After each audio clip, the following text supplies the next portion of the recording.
Comment trouver sa mission de vie, sa mission d'âme, ce pourquoi on est fait? C'est un vrai parcours du combattant. Ça fait peut-être des années que tu es là-dessus et je me suis dit que c'était important que je te montre mon propre parcours.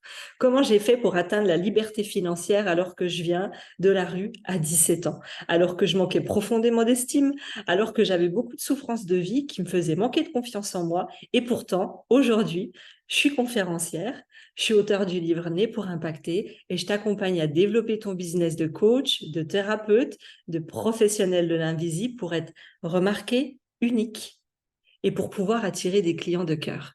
Je suis Aurélie Gauthier, je suis ravie de te trouver sur cette chaîne. N'hésite pas à partager cette vidéo si tu sens que ça peut inspirer d'autres entrepreneurs comme toi. J'avais envie de te partager mon parcours parce que je pense que c'est important de voir d'autres personnes qui sont passées par là, par quoi ils sont passés pour te montrer les éléments clés qui ont permis à mon business de prendre une expansion. Alors, la première des choses, on va commencer par le début. Tu l'as compris, j'ai eu pas mal de blessures de vie, notamment une qui a été la plus importante, mais qui a été la révélation de ma vie. Quand j'avais 17 ans, suite à des violences conjugales avec ma maman, on s'est retrouvés à la rue. Et un jour, je me suis retrouvée au restaurant du cœur. Et là, mon cœur vraiment se fend à chaque fois que j'en parle. Je vois cette petite fille qui attend son tour avec sa maman et je sens dans son regard tellement d'émotion, tellement de tristesse, peut-être même de l'incompréhension. Et ce jour-là, c'est un tournant de ma vie. C'est ce jour-là où je me fais la promesse de ne plus jamais subir. Parce que tu as l'impression parfois de subir ta vie, mais tu as le choix de changer des choses. Il suffit de prendre une décision. Ce jour-là, je me suis fait la promesse d'avoir la vie de mes rêves et de ne plus jamais me retrouver dans cette situation due à un mari, une femme, un employeur, une situation de vie. Je me suis fait la promesse d'être avant tout la personne heureuse et libre que je voulais être. Parce que pour moi, mon slogan, le slogan de Né pour impacter, c'est liberté incarnée, non négociée. Alors, je vais t'expliquer que ce jour-là, suite à cette promesse, c'est là où j'ai enclenché un travail sur moi. J'ai lu plus de 350 livres de développement personnel. J'ai pas fait seulement de la lecture, j'ai appliqué, je me suis dépassée, je me suis fait mal, je suis allée chercher la femme que je voulais être, celle qui ne devait plus subir sa vie. Et à côté de ça, j'ai été accompagnée par énormément de coachs, de thérapeutes, de professionnels en tout genre pour sortir de cette situation. Pour mon parcours professionnel, je suis allée vers l'immobilier. Je vais te le faire en cours. On va passer un petit peu cette partie-là, mais ça a de l'importance pour la suite. Donc, j'ai été dans la transaction immobilière. Je vendais des maisons, des châteaux, des appartements. Une fois que j'ai été là-dedans, que j'ai réussi, que je suis arrivée au plus haut des niveaux, on m'a proposé d'ouvrir des agences immobilières. J'ai ouvert des agences, j'ai géré des équipes d'hommes de plus de 40 personnes. Alors autant te dire, du haut de mes 21 ans, c'était un peu compliqué. On venait un peu me challenger et me tester. Et encore une fois, quand je suis arrivée en haut, bah, je m'ennuyais. J'avais envie d'essayer autre chose. J'avais envie de revenir au cœur. Donc je suis partie dans tout ce qui était coiffure, beauté, bien-être. La même chose, j'ai recommencé à zéro. Une fois que je suis arrivée à être une bonne coiffeuse, je suis devenue responsable de salon, puis j'ai ouvert mes propres salons sur Paris. Toute cette expérience, elle m'a amenée à faire du consulting. Un jour, on m'a expliqué que j'étais excellente dans tout ce qui était management d'entreprise, trouver des solutions pour trouver de l'argent ou donner envie aux équipes de générer plus de finances. J'ai commencé à faire du consulting sur Paris pour plusieurs boîtes qui étaient en perte de visibilité ou de clientèle. Et un jour, le jour de trop, il y a toujours un jour de trop et parfois on n'est pas obligé d'attendre ce jour-là, je suis tombée sur une responsable qui me demandait de faire des choses avec lesquelles je n'étais pas en accord. Et ce jour-là, ça a été le déclic pour moi. Ce jour-là, je suis rentrée, j'étais mais dans un mal-être pas possible. Et le soir, en m'allongeant, les larmes sont montées. Et je me souviendrai toujours de mon compagnon de l'époque qui me dit « Mais pourquoi tu pleures? Je te vois de plus en plus malheureuse. Pourtant, tu gagnes bien ta vie, tu es heureuse, on a une belle maison, on avait tout pour réussir. » Et en réalité, je sentais que je n'étais pas à ma place. Je lui explique que c'est hors de question de faire ce que me demandait cette responsable. Et lui, qui est déjà entrepreneur à l'époque, me dit, bah, c'est OK, tu sais quoi, monte ta boîte. Et moi, je le regarde et je lui dis, jamais de la vie, jamais de la vie. Je te vois courir après tes clients, je vois que c'est dur, je vois que ça demande beaucoup d'énergie, jamais de la vie. Autant te dire qu'à chaque fois que dans ma vie, j'ai dit jamais de la vie, dans les jours qui suivaient, ça se produisait. Il y a plein d'autres exemples que tu verras dans mes vidéos comme ça. Et je pense que là où ça nous fait peur, c'est là où il faut aller. Je te le donne en mille, le lendemain, je me lève, on a un dîner avec des amis et là, à la table, j'annonce à tout le monde, voilà, j'ai une excellente nouvelle pour vous, je vais devenir coach de vie. Et là, j'ai entre le silence glacial et le fou rire de certains amis, mais qu'est-ce qui t'arrive? Tu es en train de péter les plombs. Tu gagnes super bien ta vie, tu fais du consulting sur Paris. Comment ça, coach de vie? T'as pas les diplômes? Où c'est que tu es allé? Qu'est-ce que tu vas faire? Et en fait, ce qui est marrant, c'est qu'on m'a toujours dit dans tous les tests que j'ai faits, à Pôle emploi ou ailleurs, vous êtes fait pour l'entrepreneuriat et le social. Quoi? Moi? Mais jamais de la vie. Eh bien, je montais mon entreprise de coaching de vie. Pour moi, c'était une évidence. J'avais tellement eu de blessures de vie, que ce soit l'abandon, que ce soit le rejet de groupe, que ce soit la dépendance affective, que ce soit le manque de confiance, toutes ces blessures-là, je les avais dépassées parce que je les avais expérimentées, je les avais lues dans les livres, je les avais pratiquées, je les avais dépassées et j'avais quand même environ 10 ans derrière moi de thérapie, de coaching et autres expériences en tout genre pour pouvoir me sortir de ça. Aujourd'hui, c'était une évidence. C'était facile pour moi de monter sur scène. C'était facile pour moi de rencontrer les bonnes personnes. C'était facile pour moi de créer de nouvelles choses dans ma vie, dans la foi du tout est possible. Ok, c'est parti pour moi. Je me dis, écoute, je vais créer. Personne ne croyait en moi, je tiens à préciser. Tout le monde rigolait à chaque fois que j'en parlais. Elle me disait que c'était une pure folie. Autant vous dire, j'ai quitté mon job du jour au lendemain. Je suis arrivée devant un ordinateur, j'ai ouvert une page Facebook parce que j'en avais pas. Et là, je me suis dit, qu'est-ce que tu vas faire? Ok, tu vas faire des lives. J'ai allumé la caméra, je savais pas du tout ce que j'allais dire et j'ai dit, ok, maintenant je vais faire des lives une fois par semaine, tous les jeudis, 45 minutes où je réponds à toutes les questions. Au début, autant te le dire, tu sais, le petit œil là qui s'allume à côté du rouge live, il y a un œil qui s'allume où normalement on voit le nombre de personnes qui te regardent. Autant te dire qu'il y en avait zéro. Je pense que j'ai passé à peu près 2 mois à faire des lives seule avec moi-même. Ce qui m'a fait réussir, c'est mon pourquoi profond. Ma mission de vie, ma mission d'âme, c'était vraiment d'accompagner. C'était une évidence. Je ne me voyais plus faire autre chose. Point numéro 2, je ne créais pas et je ne faisais pas des lives dans il faut que j'ai des likes, il faut que j'ai des vues. Je venais pour transmettre un message. Je me disais que dans tous les cas, même si une personne regarde, même si une personne va voir le replay, si je peux changer sa vie, si je peux lui faire comprendre que tout est possible et tout est absolument possible, j'aurais réussi ma mission. Quand tu pars d'une énergie du cœur, quand tu pars d'une vibration du cœur, ça fonctionne. Je croyais tellement en moi que les semaines passaient et qu'il y avait toujours personne qui me regardait. Mais je lâchais pas l'affaire. La constance, c'est ce qui m'a fait réussir. Et à un moment donné, j'ai compris que seul dans mon coin, j'allais réussir à rien. Donc j'ai commencé à prendre mes lives et à les envoyer un petit peu partout sur les réseaux sociaux avec différentes techniques. À un moment donné, le premier œil s'allume. C'est le jackpot! Ça s'est vu en moi, je pense que c'était le meilleur jour de ma vie, sauf que là, l'œil repart. Et je me retrouve de nouveau toute seule. Et j'ai assez vite compris que je ne devais pas mettre mon énergie sur le nombre de personnes qui me regardaient, sinon ça me démoralisait. Connecte-toi, Aurélie, à ta mission. Connecte-toi à pourquoi tu le fais. Connecte-toi à ce jour où des personnes vont le voir et vont transformer leur vie. Alors, c'est parti. Et là, ça commence à prendre de l'ampleur. Je commence à les partager. Je commence à dire aux gens, mais allez-y, partagez, quoi. Ça brûle pas, ça mord pas et c'est gratuit. Donc, partagez le live. Ça va aider des personnes. Et là, ce qui est assez drôle, c'est que vraiment, ça a pris de l'ampleur assez rapidement. Je crois qu'en 6 mois, sans publicité, en faisant beaucoup de lives, beaucoup de partages, beaucoup de connexions, je suis arrivée à peu près à 10 000 abonnés. C'était extraordinaire. J'étais au top du top. Et là, je me suis lancée pour proposer ma première offre.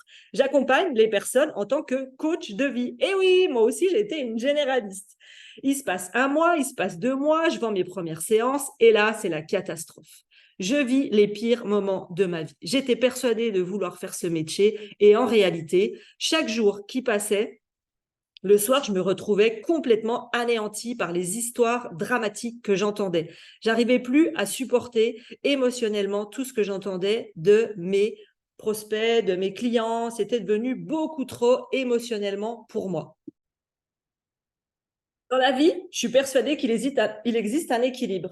Si à un moment donné, ton mal-être pèse plus lourd que ton bonheur, il faut arrêter complètement ce que tu es en train de faire. Ni une ni deux, je pense qu'au bout de 3 mois, au bout d'une quarantaine de clientes, j'ai arrêté. Je me suis dit, c'est plus possible, c'est pas ça que je veux faire. Et là, j'ai décidé de me reconnecter à ma mission. Ok, comment est-ce que je vais trouver pourquoi je suis faite? Parce que je sais que c'était la bonne voie, mais il me manquait des éléments. Et là, en 2 mots, je me suis reconnectée à toute mon histoire.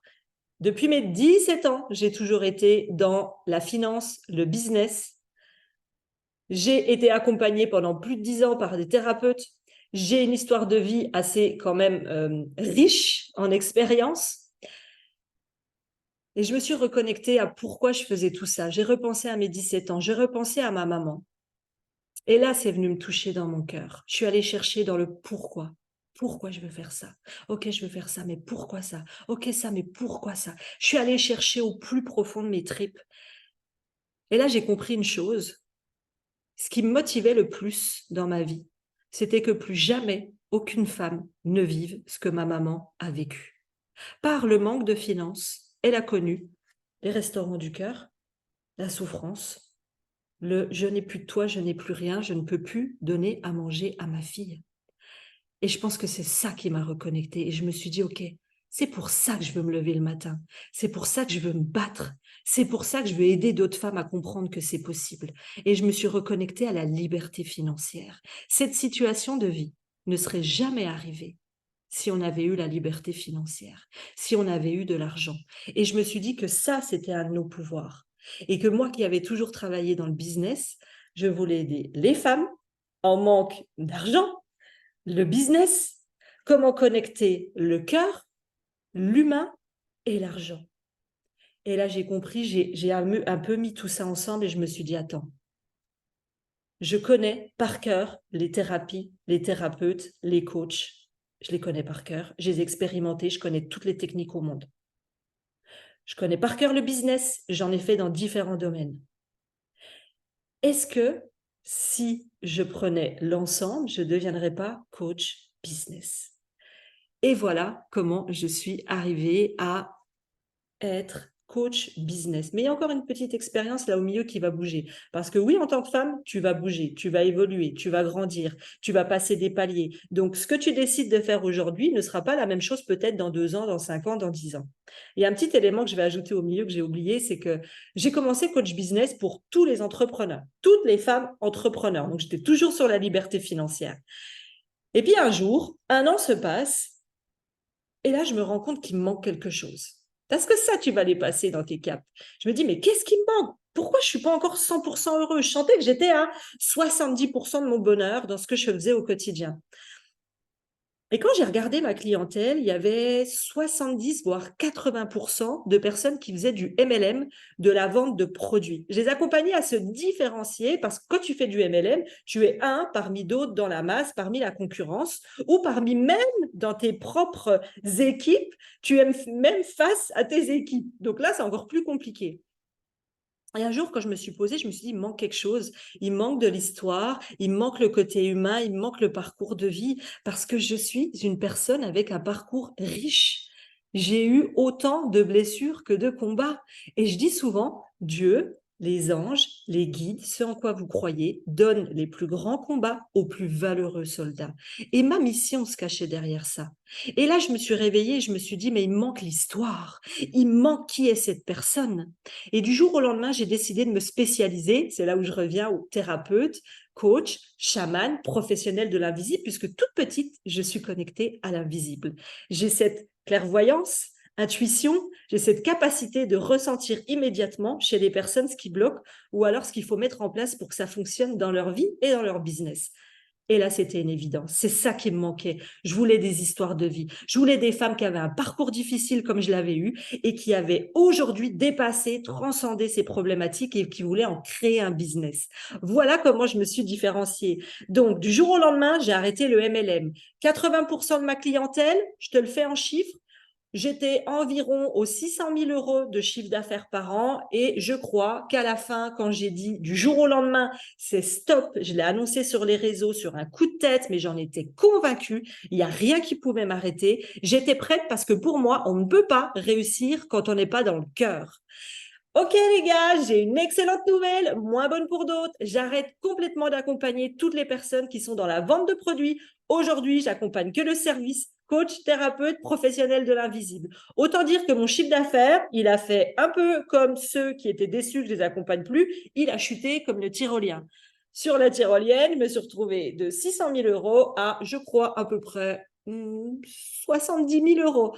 Autant vous dire que c'était une chute totale. Il n'y a pas eu de demi-mesure. Et à chaque fois qu'on venait me voir, mais moi, s'il te plaît, une dernière fois, j'ai entendu parler de toi. C'était un non radical. Plus je me positionne, plus je dis non, plus je crois en mon nouveau projet, plus énergétiquement, on va m'apporter ce que je demande. Plus je commence à pactiser avec le diable, plus je commence à dire oui, plus je dis oui, mais toi, c'est différent. Oui, mais toi, j'ai besoin d'argent. Moins ça marchera. Je devais être dans ma lignée, je devais être dans mes valeurs, je devais être dans mon projet et rester focus. J'ai passé à peu près 3 mois au ras des pâquerettes, mais j'avais aucun doute que ça fonctionnerait. Et la preuve, ça l'a fait. J'ai repris exactement ce que j'avais fait au début. J'ai relancé les lives, j'ai montré mon expertise, je coachais en direct. Et quand les personnes qui me suivaient voyaient les incroyables transformations que j'apportais, ça matchait immédiatement. Pourquoi? Parce que qui de mieux que moi, qui ai vécu toutes ces blessures de vie, pour pouvoir écrire facilement avec mes clientes des textes impactants sur le manque de confiance, la dépendance, le fait de ne pas oser s'exprimer, la timidité, le rejet de groupe, l'abandon, l'injustice, ça fait partie de ma vie. Quand j'écris une page, je suis dans ma zone de génie. Quand je crée une offre, les clientes me disent à chaque fois, mais tu es dans ma tête, tu es en train d'écrire tout ce que je ressens, parce que je l'ai vécu en tant que cliente et parce que je le transmets aujourd'hui. C'est ça la zone de génie, c'est pas un fantasme, c'est quelque chose de simple que tu sais faire avec aisance. Le truc simple, c'est trouver des mots impactants. C'est connecter les bonnes personnes aux bons clients. Et ça vient tout seul. J'espère que mon parcours t'aura inspiré. J'espère que tu auras compris par quoi je suis passée et les étapes de vie qui sont normales pour avoir le business que tu désires aujourd'hui. N'oublie jamais la constance et la foi du tout est possible. Je te remercie de m'aider à te servir toujours plus en tournant ces vidéos. Si tu m'aides en les partageant, en les envoyant sur tes réseaux, partage là, c'est juste là, comme je te l'ai dit, ça brûle pas, ça mord pas, envoie-la à d'autres entrepreneurs, partage-la dans ta story, partage-la sur tes réseaux. T'imagines que rien qu'en faisant ça, un geste, un bouton, tu vas changer la vie d'une personne qui va entendre ses conseils et qui, elle aussi, va croire en elle. Alors, maintenant, je compte sur toi. À toi de jouer.